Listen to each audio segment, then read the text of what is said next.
Thank you for choosing to listen to On Air with Chai and supporting our cause.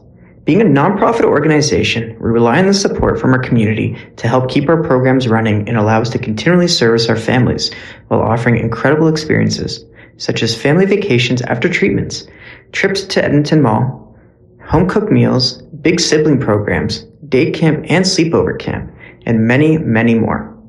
If you enjoy our stories and you're thinking of making a charitable donation, think of Chai Lifeline Canada and the children you would be supporting. You can visit us at chailifelinecanada.org. The whole world is Camp Simcha. The whole world has people dealing with adversity and struggles. And how I look at them has to be the same way a Camp Simcha counselor looks at a Camp Simcha camper. I think there's a lot to learn from it in business, in shul, in school, in the Chai Lifeline office, wherever you want to take it. I think there's a lot of lessons. They're saying, I'm here to give, I'm here to be who my most inner self is, and that's to be doing whatever needs to get done. And you will see staff members doing things that they never even dreamed that they would. Like Ari was saying earlier, there's no entitlement. I think that it goes to the complete opposite end of I want to do, I want to give, and it changes everyone as soon as they start there. Welcome to On Air with Chai, a podcast that inspires, brings hope, shows resilience, and strength. Today's conversation is a very happy one. How is that possible when all we talk about is sickness, you may ask? Well, on today's episode, we are joined by two very special Chai Lifeline employees, Ari Dembitzer and Rivky Schwartz. They're the directors of the happiest place on earth. And no, it is not Disneyland. In fact, it's Camp Simcha, Chai Lifeline's very own camp. Listen and learn as to why Camp Simcha is the happiest place on earth and also called the heartbeat of Chai Lifeline. Enjoy. Hi everybody, and welcome to another episode of On Air with Chai. You know me, Bryan Strasberg, and co-hosted with the man, the legend, the myth. Not so much a myth, but you know. Nothing. Mordechai Rothman, Executive Director of Chai Lifeline Canada. How are you doing today? Good, how are you? Very good, thank you. Today we have two very special guests. We have Ari Dembitzer. Are you a rabbi by chance? Somewhat? Yes, he is a rabbi. He's a rabbi of a shul in Omaha. Well, I guess we'll talk about that then. As well as Rivky Schwartz Zuckerman. These two amazing people are in charge of, I guess, the first aspect of Chai Lifeline in general, Camp Simcha. Well, the way I often describe it is Chai Lifeline has a flagship program at Camp Simcha and Camp Simcha Special, and the energy and the over-the-top atmosphere that exists in camp is something that permeates all of Chai Lifeline's programming. So the heartbeat. Camp Simcha is the heartbeat of Chai Lifeline. Yeah, absolutely. Heartbeat. It is kind of where we all take our when I want to create a program, I'm like, what would they do in Camp Simcha to make this just over the top? That's what I ask. So, Rivky and Ari are the magicians, the magic makers. We have rainmakers, they're magic makers. They make the dreams come true at Camp Simcha, which is the happiest place on earth. I don't care what Disney has to say, because I go to both every year, and seriously, it's just incredible. So I'm so excited to have you both on today, and we want to. There's so much to talk about. Let's get right into it. And absolutely. So I guess I'll ask you both. Could you kind of tell us just a little bit about yourself, where you started, and then how you got involved with Camp Simcha? I mean, and we can start with you, Rivky, because ladies always first.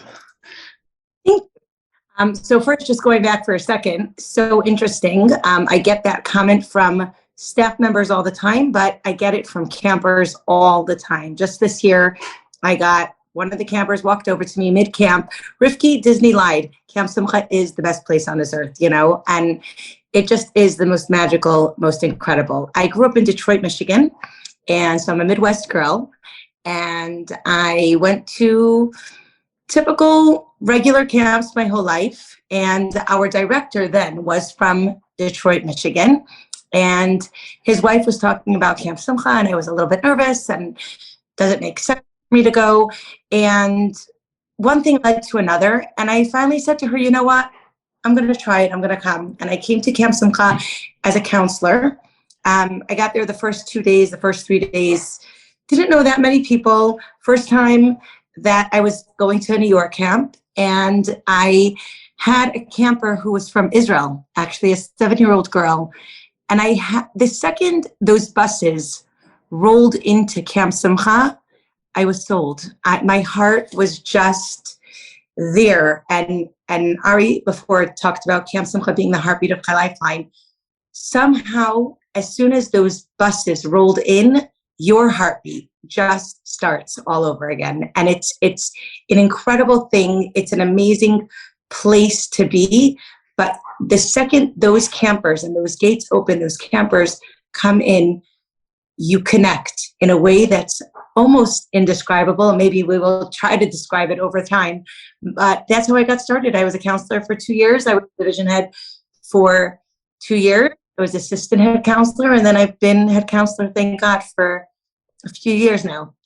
Quite a few years. So that's incredible. And we just had, the other day we did a podcast with Maya Sinclair and her mom, Jana Popliger, and they were just describing like how the trepidation that they had when they were coming into camp, and then they get to camp and that like kids just pulled Maya out of her car seat and made them feel so comfortable. And she says, excuse me, she asked me if I was ever at camp for arrival, and I've never actually been. I always see the videos. I've never been for arrivals. And she's like, Morty, if there's ever a time to get to camp, you have to be there for arrivals. It is the most incredible experience ever. And that's anyway, that's something that you were sold, and I think probably a lot of campers and parents are sold on as well. So you see a lot of happiness that day, and you see a lot of emotional and joy-filled tears of parents seeing their children entering a place that they could be kids again. Yeah. So Ari, I'll put the question to you now. What's your story? Where are you from? How'd you get involved with Camp Simcha?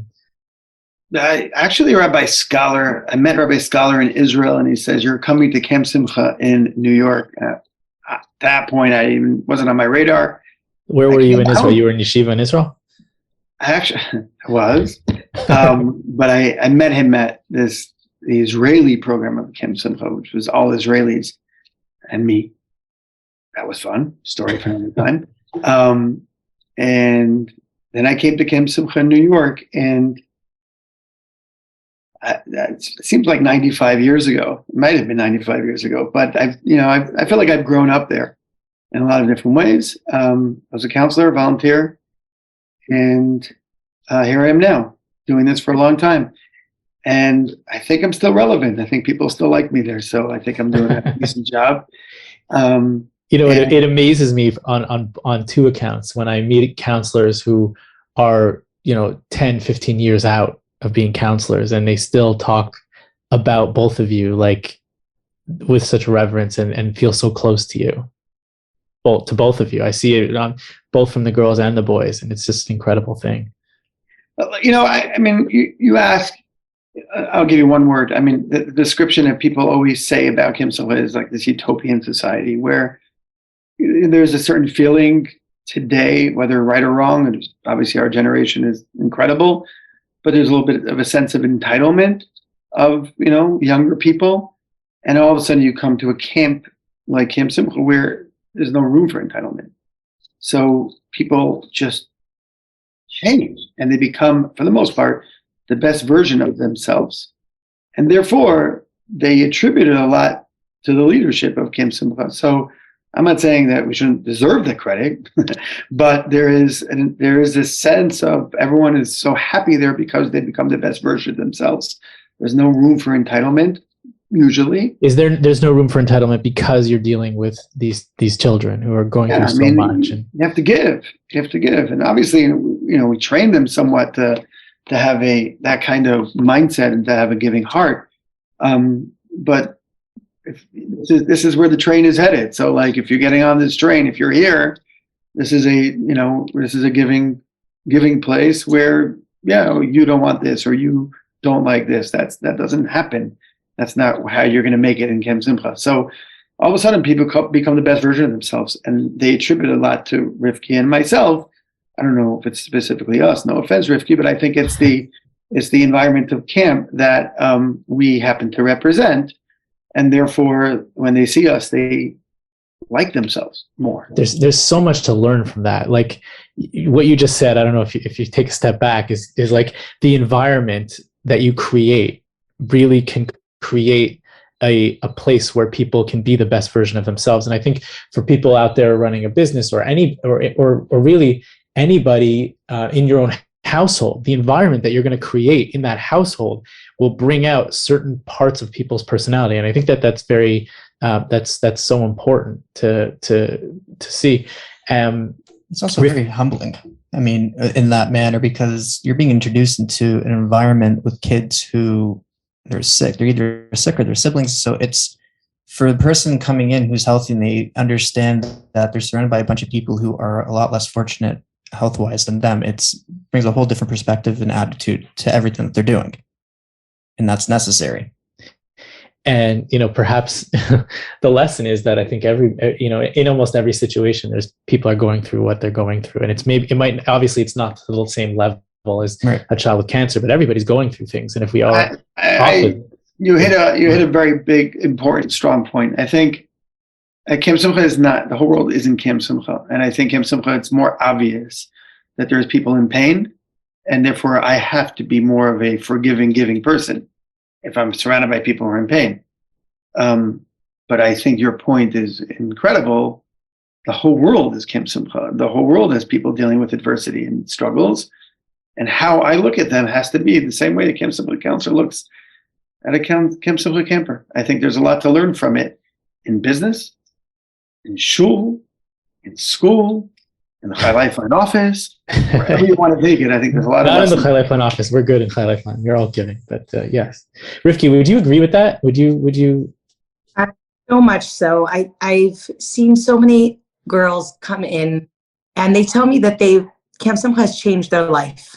And if you ask them to try to describe how and when and where, there are so many of them that say, just from even day one, coming in, orientation, learning different sensitivities. I'm not just learning a sensitivity only to the Camp Simcha camper, but I'm learning a sensitivity to everyone else around me, to the person who's sitting next to me, because you never know who that person is, what they went through, what they've been through.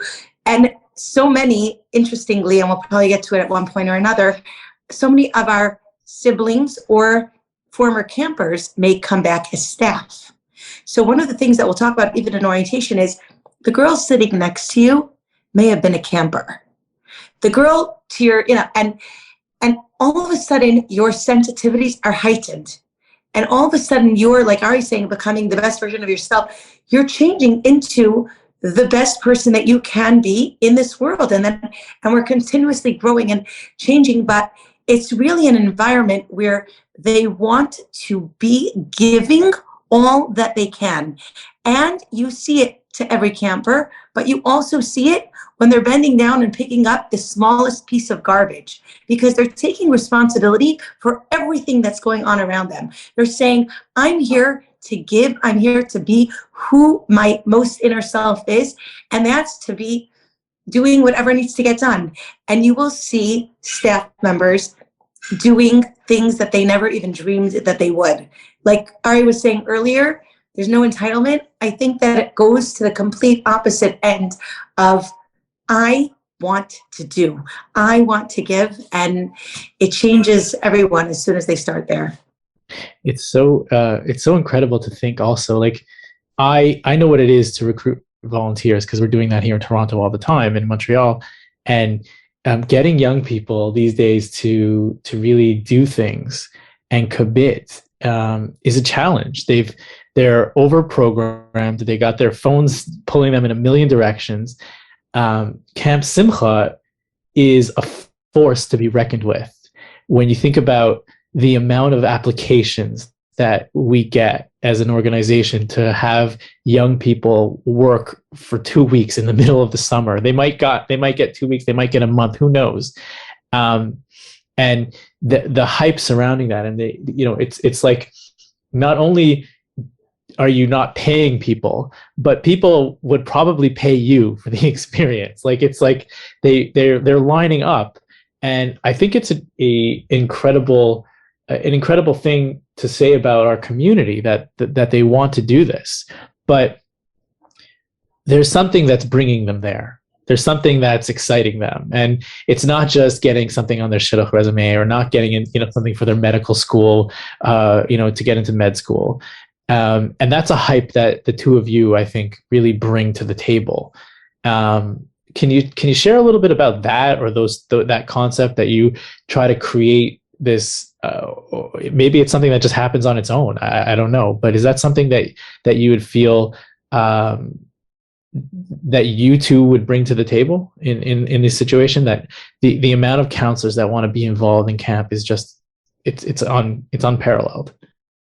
Probably for me, and I think I could say the same thing for Ari also, one of the main points that I know that I work on in camp constantly is showing gratefulness, is showing hakaras hatov, is being thankful for every single one of the people that are there. When they come to Camp Simcha, that hype of being there, like you're saying, there's an elitist feeling of being there. I get to be here with these incredible souls that are going to be stepping foot into Camp Simcha, that are going to be here to change my life, that I've heard so much about, that I've seen my friends who have evolved into a better person, etc.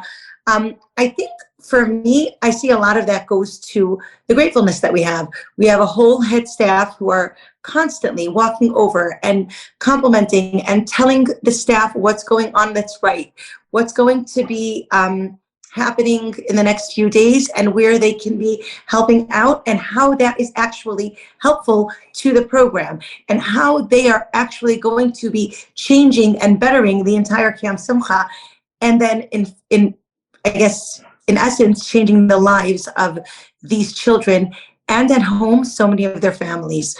I think that the excitement is something that's tangible in Camp Simcha. What do we do to put it there? There's a lot that goes into the programming, the decorating, the little details of what we're going to be doing for every camper. I think sometimes going back to that hakara and going back to that gratefulness is in those small things, is walking over. You're talking about a relationship with staff members years later. I was in Israel last week, and I get stopped probably every hour when I'm in a public place, at least. And staff members that are there, girls who haven't, and one of the things that I tell them all the time, and I just got that this week, probably about 6, 7, 8 times back to me, is I tell them, you're going to make your closest friends here in Camp Simcha. They're going to be friends of yours for life. And I get stopped on the streets being told this by people years later. Literally, last week in Israel, girls who are there, married for a few years, married for many years, learning in Israel, working there, whatever they might be doing. And they say to me, my closest friends really, truly are from Camp Simcha. And I think there's a part of that when you're giving and when you're working, you connect in an eternal way. Like, it's just going to be a forever bond. And that bond is stronger than anything else that you had before. And I think through that bond, there's excitement and there's hype and there's fun. And it's so interesting to me that it's about gratefulness, because it's like, it's all about being appreciative and in the details. That's what I'm hearing, the gratefulness in the details. But there's so many questions that I could ask you now, from how do you manage to maintain those relationships and actually have real relationships? Like, it's not this like surface fake relationship, because I know that they're real relationships, because I talk to people, they tell me how they feel.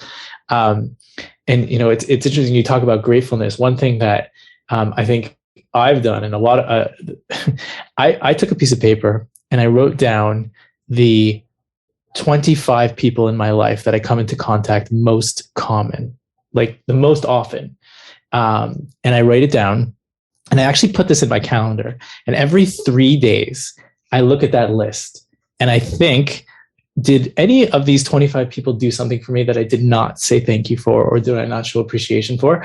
And I won't even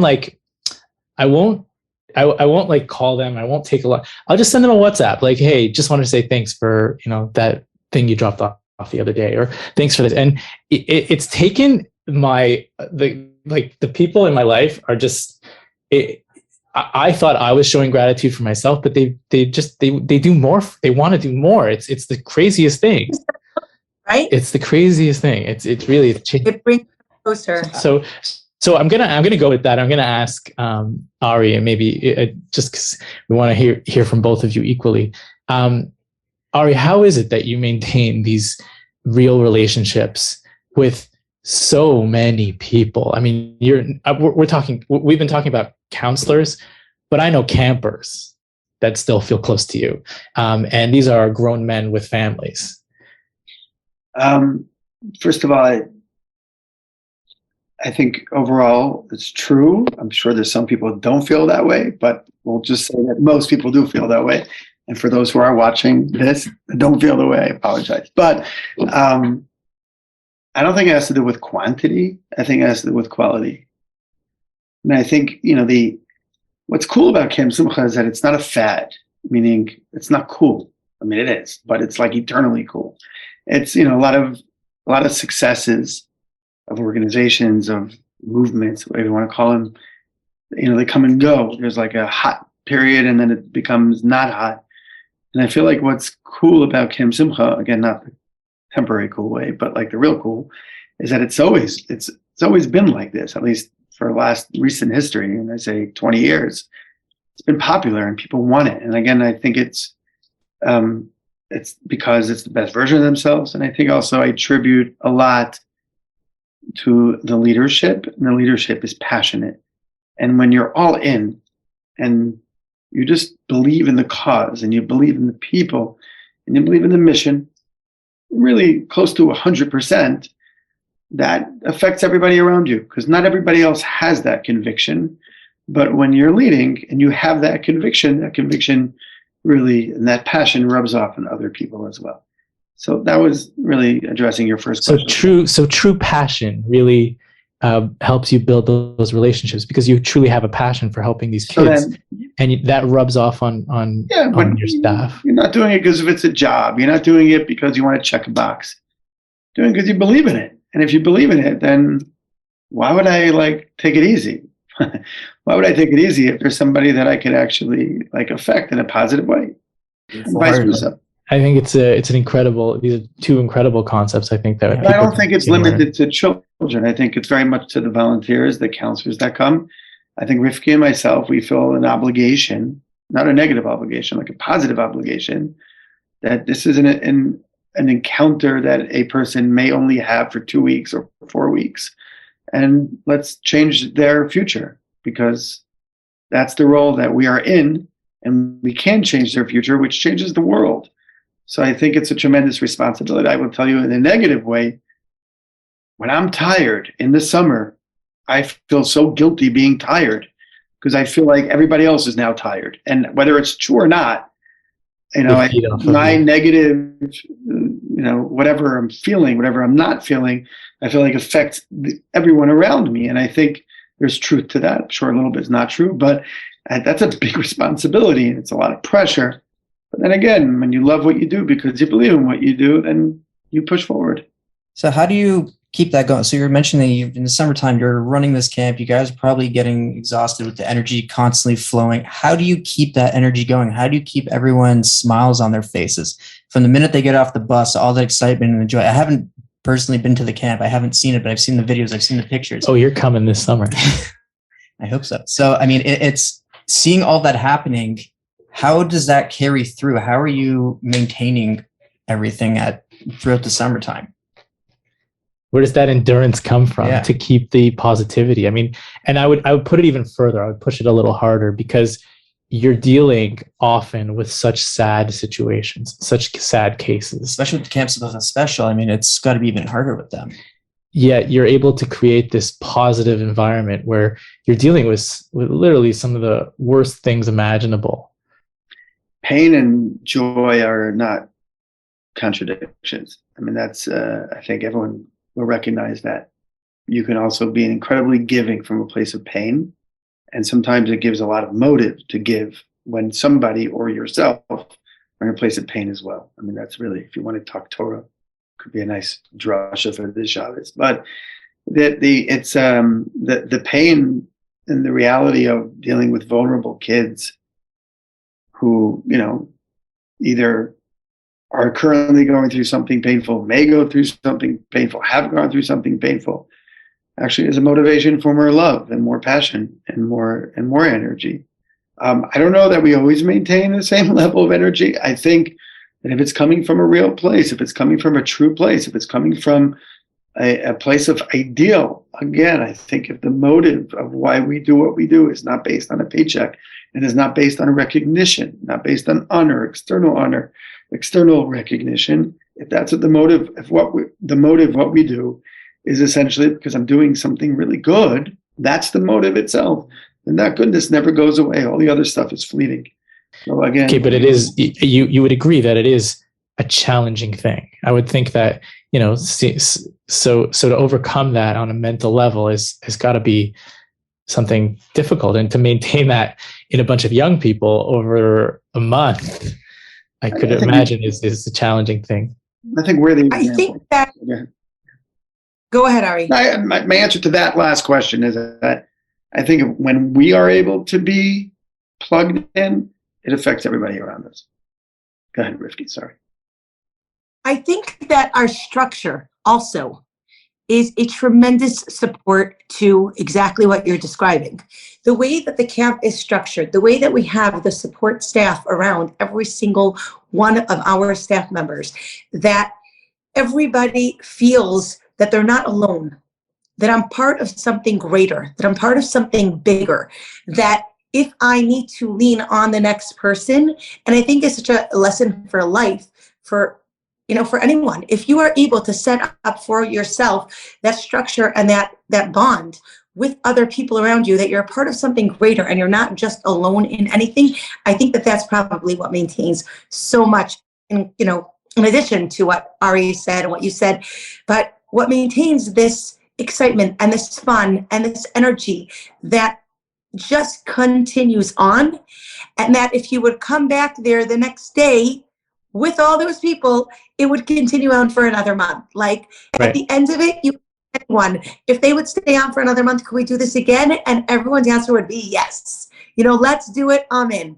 And I do think that so much of the structure of who we set up, we have our counselors, we have our specialty staff, we have our waitresses, waiters, we have our lifeguards, we have those that are then coming in to be rotating counselors, and they're going to be taking over to give that counselor time to rejuvenate, to give that time. And we tell the counselors during that time, go off, do what's best for you, take care of yourself.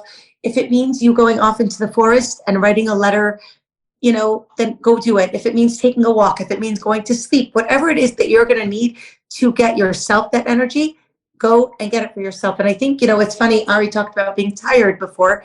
One thing that Ari Dembitzer always says is sleep is for the next world. And I don't say it anymore, Rivky. I don't say it. I was kidding. How many kids do you have now? But I know that every single morning by the bracha hanosein laya ev koach, like God gives you the strength, and Hashem really gives that strength. And maybe it's by the leadership that we're surrounded by. We have a great, like Ari said before, a great head staff that, if it's a day that is a little bit quieter or whatever, then we pull in the right people to bring up that energy. And you have every year those key people, those key boys, girls, men, women that will always help to maintain and bring up that energy no matter what. Because like I just said, hanosein laya ev koach, there is no time to get tired. It's just move forward, go forward. You want to sleep? You could sleep the last day. When's the last day? July 29th? July 30th is your day to sleep, and that's really it. It's interesting. Tony Shea, the founder of Zappos, unfortunately passed away during COVID. He had a couple of things that he said that really help people feel like they have meaning at work, obviously finding their mission meaningful. But one thing that he said was that they're a smaller part of a larger organization. And when working here in Toronto, I always try to make the staff understand how even yesterday we had a story where we had this one mom who was about to pass away, and the case manager was working with the mom and the dad, and said, the dad was like, I don't know if she's actually going to pass. We might have, the doctors are saying we have a few weeks, we might have a few months. And the case manager knew, no, this is coming. And she said, you really have to get the kids to say goodbye while she's still lucid. And she pushed. And it was because she had this very special relationship with the family that she was able to push and get those kids an opportunity to meet their mom while she was still lucid. And unfortunately, she died the next day. But they had that, they'll always have those memories. And she said this story in a staff meeting. And I shared with the entire staff. I said, you might be answering the phones, and you might be taking a donation, and you might be, the person arranging volunteers, but every one of you had a hand in the relationship that this case manager had with that mother. And because of that relationship, she was able to push and get those kids to see their mother for one last time. And those kids will have that memory for the rest of their lives. And that was each and every one of you. And I think, I could point to that story as something that, is the case, but I have no doubt that both of you have probably thousands of stories like that, where it's just so impactful and it comes together. And, I want to talk to you about your creative process, but now that we're here, I also want to ask you if either of you have, I'm sure you have lots of very special, every child that comes to Camp Simcha Special, but is there something that stands out for you as kind of something that really affected you personally, that a story that you would consider sharing, and that through your involvement as a head counselor? And if you're not comfortable sharing, that's fine too, but just something that really changed you as a person. And, I'm not asking you for your favorite one or your most special one. I'm asking for the one that you were like, wow. And let Rivky go first. Oh, thanks, Ari. There are two stories that I could think of. One was one year I was in camp. This is going back many, many years. And I was dancing and I twisted my ankle and I ended up on crutches for a day or two, thank God. And to be going back into Camp Simcha Special at that point, they told me, you're going to need to be on crutches for like 2-3 days, Rivky. And I'm like, okay. And to go into the environment where crutches are typical, crutches are normal. And, the word crutch and I walked out, of course, with confidence. And a few of the campers saw me. And then this one girl, Chani, from Tzfat, Aleha HaShalom, saw me. And she said to me, Rivky, ma kara? And I said, Chani, mamash yadati sheze kara, yadati chashavti alayich. I told her when this happened, I was thinking about you because I knew it was going to bother her of all people. Why? She had this extra sensitive way about her, and she just couldn't get to herself. The next 2 days, all I saw in her was like this extreme, heaviness on her shoulders. And every time I saw her, I said, Chani, Chani. And after probably maybe a day and a half, and after about a day and a half, she said to me, Amarti kol ha'teilim shani yochola lagid. She said, I said all of the Psalms, all the Tehillim that I could have ever said. And I said, Chani, I'm going to be okay. Look around us. You want to say Tehillim, say it for all of the kids around us. Chani carried that little burden of mine as if it was her own, to the point that her counselor told me when she passed away a bit later. She said to me, Rivky, she said to herself at one point, if I could take away Rivky's pain, Hashem, let me take it away. And I said, oh my gosh, to think that there's a camper that really, like you said, does it change you? It really holds me so much. I think I carry her with me all the time. I talk about her every single year in camp. And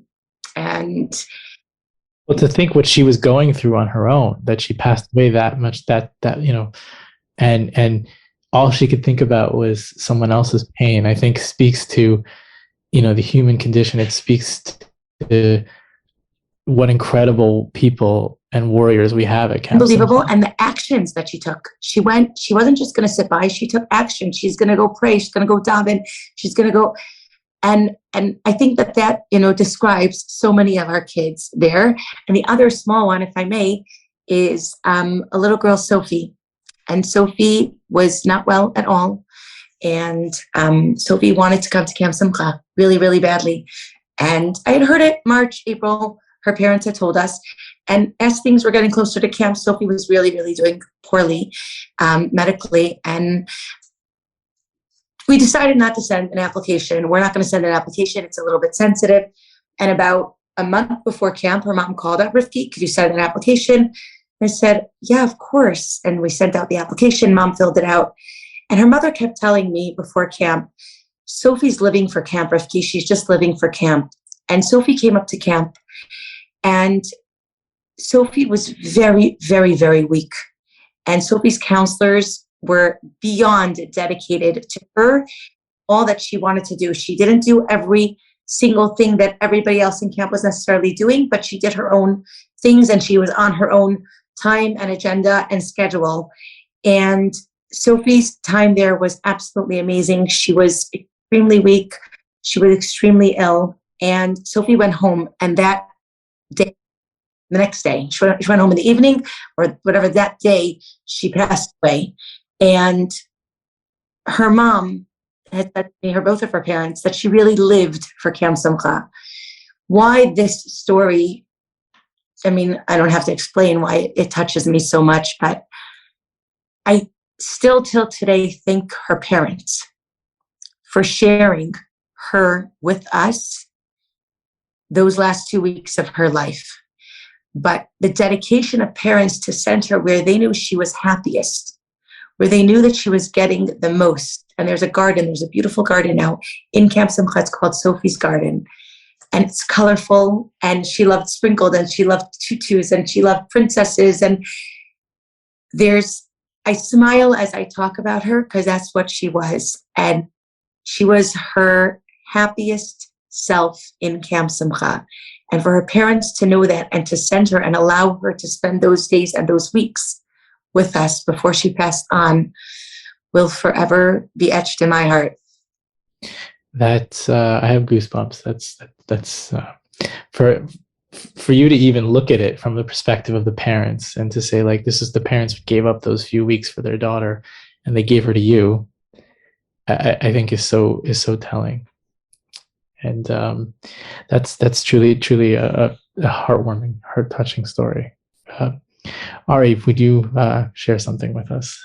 I never like to answer that question. Everyone always asks me for a story, and I don't have. But I'm not asking you for a story that's meaningful to me. I want to know something that just touched you as head counselor. I know, like, as a director at High Lifeline, I know a video is good when it actually touches me, because unfortunately over time you start to get a little desensitized to these things.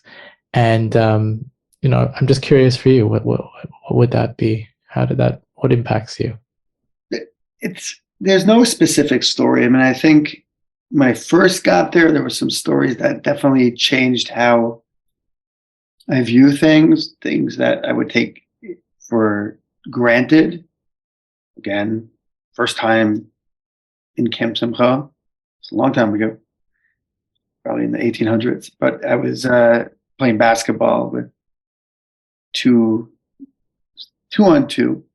And here I am coming from Camp Manavu, okay, where, adversity is maybe, I don't know, not judging this, but behavior medicine. But like I'm playing basketball my first time, and then I look down and I see that two of the people that I'm playing basketball with are amputees and have, prosthetic legs. For me, that was, thank God I was living a sheltered life, but this was a big boom in my face. There were 4 people with 6 legs, I hope I did the math right. But that was the new norm of what I was being exposed to. So that just changed, I think, everything for me. So number one, I think from that point on, I don't think I took things for granted. And I think that was also what propelled me to like be a leader in that kind of way, also to make sure that no one takes things for granted. And number two, just the overall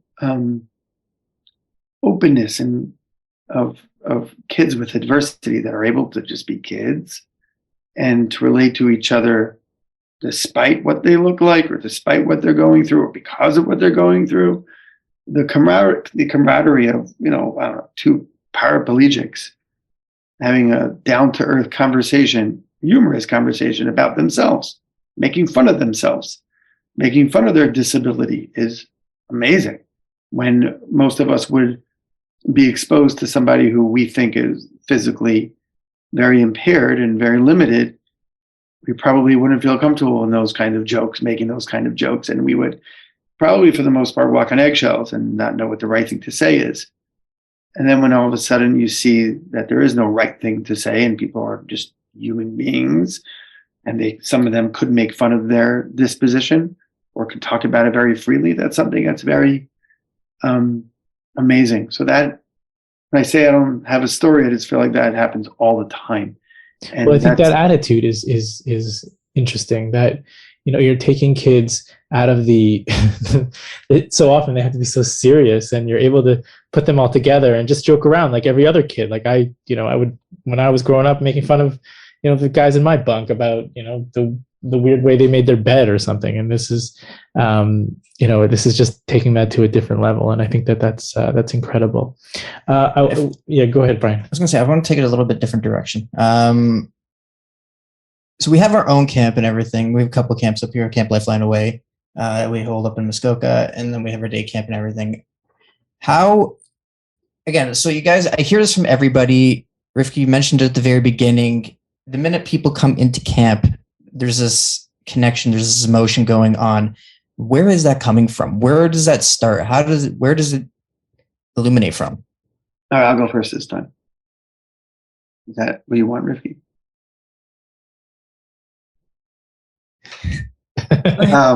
As long as you have her permission. I think a lot has been spoken about the welcome, the arrivals, Camp Simcha. I think that's the tone. The reason why it's the tone is what's really cool about that day, besides all the other fun things that everybody likes to experience, is there is a certain sense for a child coming to a camp like Camp Simcha that says, well, all this was created for me. This is all done for me. And now, that sounds amazing, but put that together with a child was selected to have a physical illness. And then all of a sudden now we're countering that thought. We're saying, you're selected to have an incredible camp created just for you. I don't know if it goes so deep or anyone's able to articulate that. That feeling where a child gets the first second, I think carries him through the entire summer and more. And I think that initial feeling of a world being created for one particular individual is so empowering, is very incredible and magical.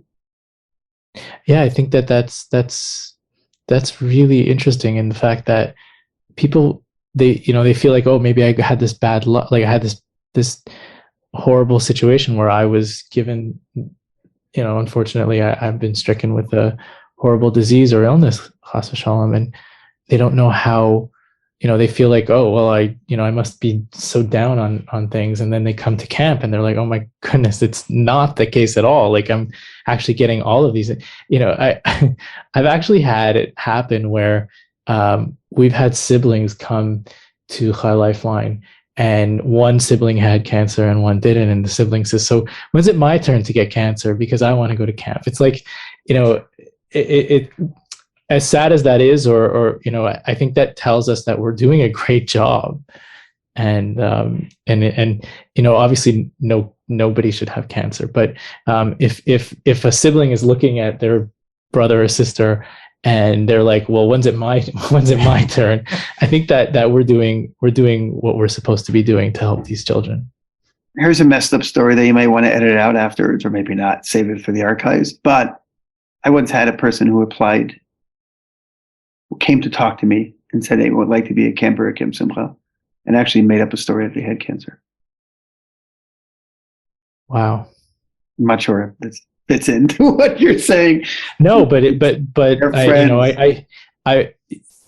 something that we've come across Munchausen's in Toronto, and it's a real thing. People will lie about anything to get some money or some kind of help. Yeah. Rivky, do you have any thoughts on Bryan's question? But I'm going to take it to a different angle if I can. Absolutely. That is I'm going to take it to one of the more meaningful moments to me that will maybe describe it. Meaning what? When we have a bonfire always brings up some sort of, campfire, and the kids get up to speak, and it's open mic. And you have the kid, exactly like you just said, who says, I am so grateful that I got cancer only because I got Camp Simcha. And that excitement, that fun, where is it from? I think somehow, somewhere deep-rooted, it's from every single one of those campers. Their souls ignite. They are shining. I don't remember who mentioned it earlier, but how much we want to be able to give, that passion Ari talked about. And I think that comes from everybody just being there for the right reasons, and everybody wanting to be able to give them, like Ari said, to show them that they're the most important. I think those little details of the surrounding and the head staff, when they walk in, we have two with a group, but three people who head those decorations that you see in Camp Simcha, and the creativity and the efforts and the time and the energy and the extreme talent to watch some of them go. This year, there was a huge clock tower that was created from the guy who was in Camp Simcha, who is now married and came back with his wife the Shabbos before, to actually cut all of that wood and put together this clock tower, to the girl, Michal, who sat overnight and painted, etc., to the people who came up with it, Rivka and Aviva, and those ideas, and Shady, and like the imagination and the creativity and the efforts of every detail going into, let's make this magical, putting up the stage, bringing in the props, getting every single one of the staff members excited by dressing up. I could be the person who's not a typical, excitable, fun. I'm not the loudest person, and I'll get into it. I'll put on, meaning not me. I'm saying this could be one of the staff members, because I am that excitable and whatever. I interview girls who are not that, and they say somehow they can get in there and they could be that person who they weren't, or they didn't think that they were, because everyone else around them is, and because everyone else is doing that, it kind of brings them up. And it's interesting because people will say to me all the time, what type of people are you looking for in Camp Simcha? Like, what are you looking for when you do an interview? What type of person? And I tell them every single type of person. We have the loud camper and we have the quieter camper. So we try to match them up, also similar. So you're not going to take the loudest staff member, and I guess back to the structure, you're not going to take the loudest staff member and put them in the position of being the more quiet, or the kid who likes to read counselor. And the counselor who can relate to them is really, I think, so much of what goes into it to be able to create that for the kids that want it, and the kids, the Mayas of the world, who end up being center stage and dancing and bringing out her greatest talents.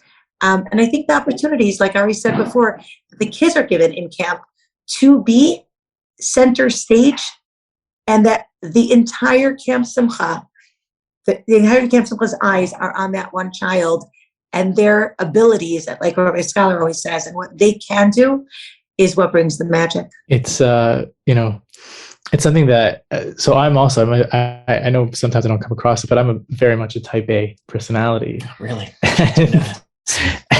and I've come to I'm just gonna I'm a guy who walks into the gym at 3 a.m. with his suit and back and ready to go. And over the years, though, I've had to learn, every value, and there's there's the introvert that has a lot to teach us, and I think looking at your staff in a way that is what's most beneficial to the campers, and seeing that we're not only going to have the rah craziness of Camp Simcha, but we're also going to need some of the introverted people who can help bring out some of the great things in these kids.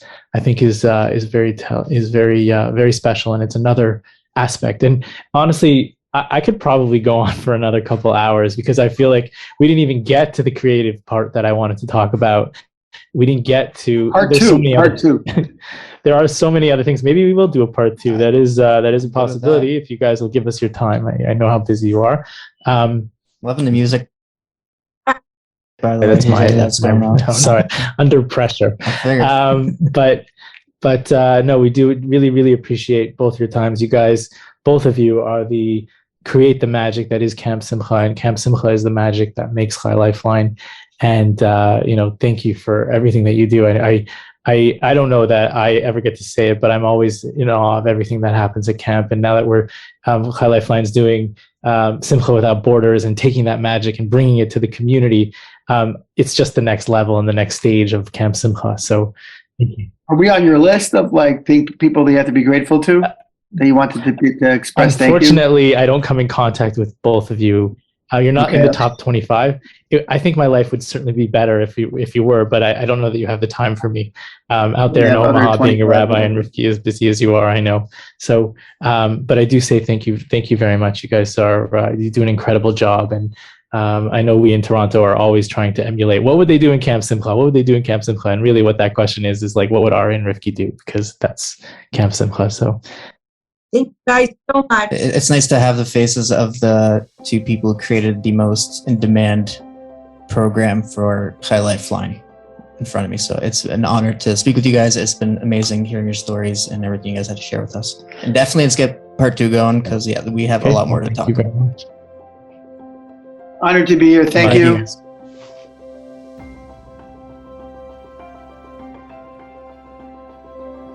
Thank you, Ari and Rivky, for taking time out of your busy schedule and day to spend an hour with us. With your love and affection for Camp Simcha and Camp Simcha Special, it's no wonder it's such a magical place.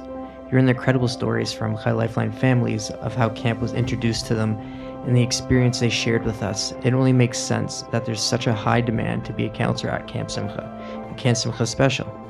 People should know, though, the counselors don't get paid there. It is 100% volunteer. But don't get it wrong.